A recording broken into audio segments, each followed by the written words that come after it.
remain with that story. Mr. McDonnell said his opinion on the former Prime Minister was based on how he crushed a miners' strike 4 years before the First World War, leading to the death of a worker. Churchill's grandson, the MP Nicholas Soames, has condemned McDonnell's comments. He said, "I think my grandfather's reputation can withstand a publicity-seeking assault from a third-rate Poundland Lenin. I don't think it will shake the world." Joining us to discuss, radio presenter and journalist at Love Sport Radio, Patrick Christys. We also have Guardian columnist and author Owen Jones. Hello to you both. Thank you for joining us this afternoon.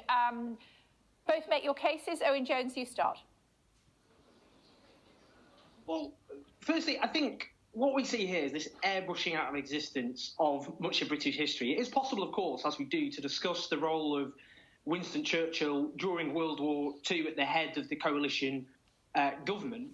And, you know, the danger with how we portray World War II is it's almost like it was an arm wrestle between Churchill and Hitler. Millions of Britons played a key role, of course, in defeating the evil of Nazism and their fascist allies, as did our Soviet allies. 27 million Soviet soldiers and civilians died during that war. But what is airbrushed out of existence as well about Churchill, the individual, is, for example, the fact, and the Times newspaper published an article by Lord Finkelstein, a Conservative lord, calling Churchill a racist and a lifelong white supremacist. Why did this Tory lord write this? It was because Churchill said that whites were a stronger race, a higher grade race than black people or red Indians, and it was therefore right for them to take those people's place.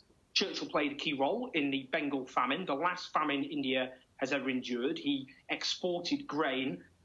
4 million or more Indians died during that catastrophic war. Churchill said they were a beastly people with a beastly religion, and it was therefore for dying in a famine because they bred like rabbits.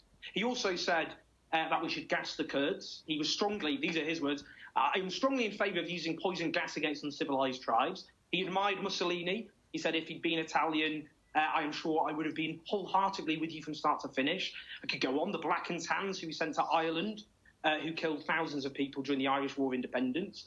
The catastrophic Gallipoli campaign during World War II, tens of thousands died unnecessarily. And, of course, what John McDonnell rightly referred to, the Tonypandy riots, when Churchill had a habit of sending soldiers to break up striking workers. We've got to start talking about our history in the round, because at the moment we airbrush out of existence. It's not just about Churchill, about the empire. We won't understand our place in the world. We won't understand our relationship with the rest of the world, or issues like racism today, without understanding that. And we also need to start talking about the fact that the rights and freedoms we have today were not given to us by great figures, but they were won by the struggle and sacrifice of ordinary civilians from below, from trade unionists to suffragettes, and yes, the Brits who fought and indeed died during World War II. OK, Patrick Christie, there you go.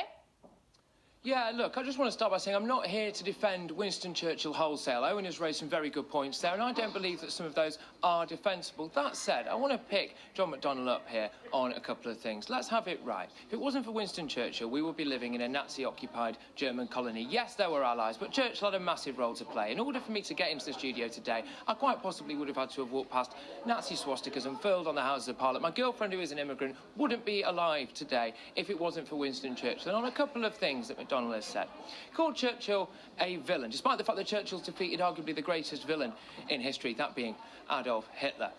But John McDonnell seems to be quite quiet in his kind of dissatisfaction towards Chairman Mao, a man who killed 45 million people, set up 1,000 forced labour camps across the country, and turned a million more in gulags. And also, as well, Lenin, who McDonnell came out and said in 2016 was his greatest political influence. So Lenin, of course, OK, if you want to believe his political views, fine. But Lenin was responsible as well for the Red Terror, which saw hundreds of thousands of people killed and executed there as well. I just think that we are not airbrushing history, as Owen has said, because we're talking about it and we're talking about the empire. But if we don't focus on the positives that Churchill brought to this country, I think we run the risk of the negatives that he defeated happening again.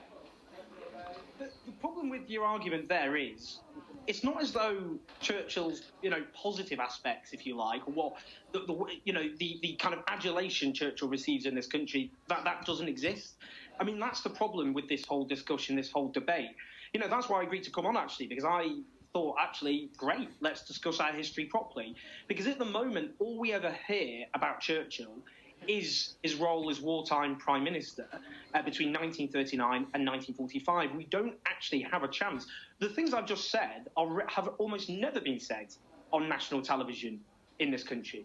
And, to go back to that history, in 1945, after the war, which Winston Churchill was the leader of the wartime coalition, those courageous British soldiers, because we need to focus on their contribution, not so much the politicians at the time, they came back and they voted to kick Winston Churchill out.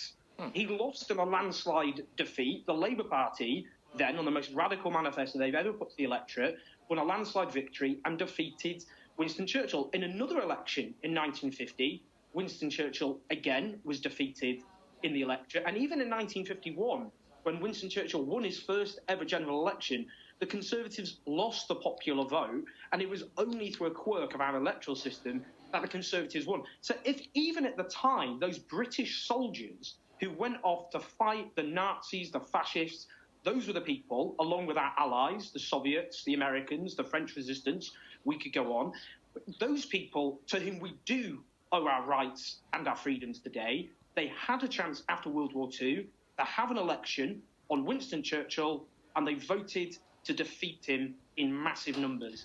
And that is something which I think is very telling. What I would say to that is, although I think you raise some good points, is that there's a tendency in British society at the minute to look at history through the prism of today's norms and values. And right, we should always hold ourselves to a higher standard. But it's a very unfortunate fact that Winston Churchill's views at the time were not as uncommon as we wish they were. And why is it that with other historical political figures, great figures in history, the likes of Nelson Mandela and Gandhi, we are willing to airbrush the negatives of them as well? Nelson Mandela, undoubtedly a great figure, was a member of the ANC, which let off car bombs and killed innocent people. Mahatma Gandhi, of course, he came out and he called Hitler a dear friend in a letter. He praised the ideas of Mussolini. He also had some very disparaging views about black people in South Africa. And, of course, as we all know, was rumoured to have engaged in relations with some very, very young girls. And so why is it that with those people, we are willing to airbrush the negatives about them and not Churchill? And why can't we have a conversation as well about some of the benefits that Churchill brought? He helped introduce a minimum wage, he helped introduce free school meals for some of the poorest people in society, he helped set up employment centres for people who were unemployed to get back into work. Look, he wasn't perfect at all, but he was a man of his time, and I hate using that as an excuse, but he also did so much good for this country. But what I find there is a little bit of historical revisionism creeping in, if you don't mind me saying. Nelson Mandela was demonised in the 1980s and before. He was portrayed by our Conservative government as a terrorist. The ANC were portrayed as terrorists. Let's not forget that. You had young Conservatives going around with hang Nelson Mandela badges. So I think the idea that Nelson Mandela, somehow his history, the negative, if you like, aspects of what was a struggle against a vicious white supremacist government, the idea that that was ever airbrushed out of existence and true. What you just said about Winston Churchill, those were the ideas of his time. That is really, I think, belittling or doing down so many people who lived at the time who abhorred colonialism and racism. The Bengal famine, when, as I've said, he said, "I hate Indians, they're a beastly people with a beastly religion." Only 4 years later, India won its independence after a long struggle, and the Labour government allowed, the right of national self-determination was finally granted after that long struggle by the Indians for their freedom. So it wasn't as though actually at the time there were not lots of people who vehemently opposed the colonialism and indeed the racism that Churchill represented. And just on that, look, in a society scarred by racism, and much of that is the legacy of empire, because the whole point of empire was Britain justified its invasion and oppression of so much of the world by portraying the colonised as inferior. They were not quite... That's what Churchill said himself. We still suffer the consequences of that today. OK, we started with you, Owen, so we must finish with Patrick. Yeah, look, at the end of the day, I take on board Owen's points, but that said, we can't airbrush out of history all the positives that Churchill brought, and one of his greatest successes was managing to unite this country in the face of the greatest adversary that it has ever faced, that being the marauding hordes of Nazi Germany. Right now, in Britain, we face a challenge and a difficult time, that being Brexit, and if we had a bit more of the Winston Churchill spirit, we could unite this nation again and prosper. I think maybe we should channel all the good things about Churchill without forgetting some of the bad things, but let's not get obsessed with the negatives. Great to talk to both of you. Thank you so much. Fascinating debate, guys. Thanks a lot. Wasn't that good? Still to come, my interview with Brian Wood.